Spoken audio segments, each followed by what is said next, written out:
Like many veterans, this last week has been one that has seen me struggle through anger and grief and rage, the feeling abandonment of not just a country, but the sacrifice that my friends made. I've been to funerals from Poole to Dunblane. I've watched good men go into the earth, taking with them a part of me and a part of all of us.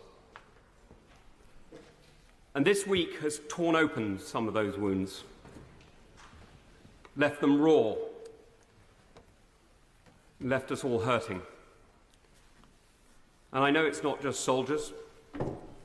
I know aid workers and diplomats who feel the same. I know journalists who've been the witnesses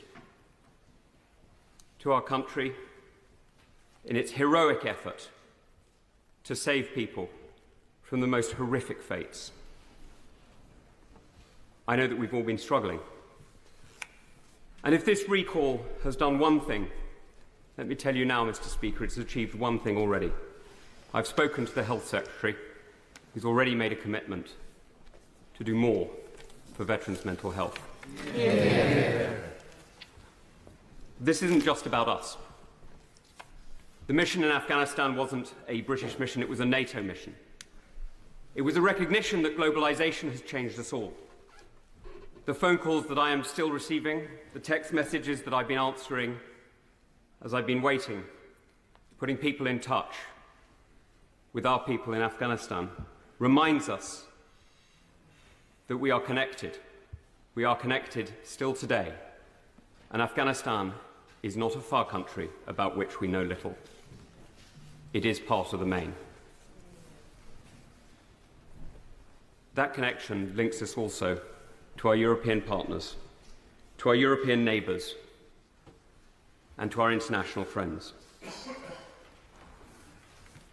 And so it is with great sadness that I now criticise one of them, because I was never prouder than when I was decorated by the 82nd Airborne after the capture of Mustakala. It was a huge privilege to be recognised by such an extraordinary unit in combat. To see their Commander-in-Chief call into question the courage of men I fought with, to claim that they ran. It's shameful. Those who have never fought for the colours they fly should be careful about criticising those who have. Yeah. Because what we've done in these last few days is we've demonstrated that it's not armies that win wars. Armies can get tactical victories and operational victories that can hold a line.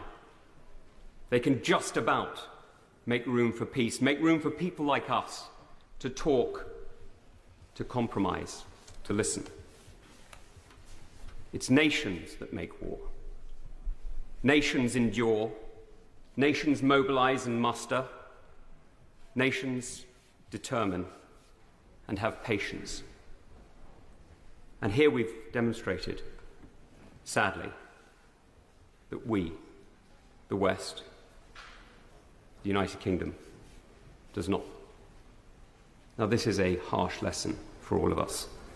And if we're not careful, it could be a very, very difficult lesson for our allies. But it doesn't need to be. We can set out a vision, clearly articulated, for reinvigorating our European NATO partners, to make sure that we are not dependent on a single ally, on the decision of a single leader, but that we can work together with Japan and Australia, with France and Germany, with partners large and small, and make sure that we hold the line together. Because we know that patience wins. We know it because we have achieved it. We know it because we have delivered it. The Cold War was won with patience. Cyprus is at peace with patience. South Korea, with more than 10 times the number of troops that America had in Afghanistan, is prosperous through patience. So let's stop talking about forever wars. Let's recognise that forever peace is bought not cheaply, but hard, through determination and the will to endure. And that the tragedy of Afghanistan is that we're swapping that patient achievement for a second fire and a second war. Now we need to turn our attention to those who are in desperate need, supporting the UNHCR, the World Food Programme, and so many other organisations who can do so much for people in the region. Yes, supporting refugees, of course I support refugees, though I'm not going to get into the political auction of numbers. We just need to get people out. So I leave with one image. In the year that I was privileged to be the advisor to the Governor of Helmand, we opened girls' schools. And the joy it gave parents to see their little girls going to school was extraordinary, and I didn't understand it until I took my own daughter to school about a year ago. And there was a lot of crying when she first went in, but I got over it and it went okay. And I would love to see that continue. But there is a second image I must leave you with, and it is a harder one. But I'm afraid it is one that I think we must all remember. Only for a minute. It's for a minute. And I wonder if you could say a bit more about that second image. I'm very grateful to my friend who was watching the clock more than me. The second image is one that the forever war that has just reignited could lead to.